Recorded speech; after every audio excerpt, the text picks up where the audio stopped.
মা, তোমার কথা মনে হলেই মনে পড়ে তোমার কষ্টের কথা। ছোট থেকে বড় হয়েছি, যখন থেকে বুঝতে শিখেছি দেখেছি কোনো না কোনো ঝামেলায় জড়িয়ে আছো তুমি।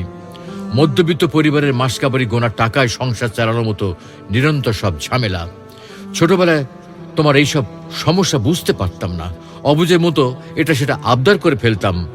অনেক ছোট ছিলাম মা, অনেক অবোধ ছিলাম, তাই বিনা কারণে অনেকভাবে কষ্ট দিয়েছি তোমাকে। পড়াশোনা করতাম না, স্কুলে যেতে চাইতাম না, সাইকেল নিয়ে সারা দিন রোদে রোদে ঘুরতাম। আর অনেক কিছু করেছি যেগুলো বলে শেষ করা যাবে না মা। মা, বড় হওয়ার পরে একটা সময় আমি বুঝতাম আমার ভুলগুলোর কথা। হোস্টেল থেকে প্রতিবার বাসায় যাওয়ার সময় নিজেকে অনেক করে বোঝাতাম যেন এইবারে আমি তোমার সঙ্গে কোনো খারাপ ব্যবহার না করি। যে কটা দিন থাকতাম কোনোবার পারতাম, কোনো সময় পারতাম না। নিতান্তই অবুঝের মতো সাধারণ সব ব্যাপারে রেগে যেতাম তোমার সঙ্গে। পরে অবশ্য খুব কষ্ট পেতাম। সেসব কিছু এখন অর্থহীন লাগে মা। সব কিছু ছেড়ে দিয়ে তোমার কাছে চলে যেতে ইচ্ছে করে মা।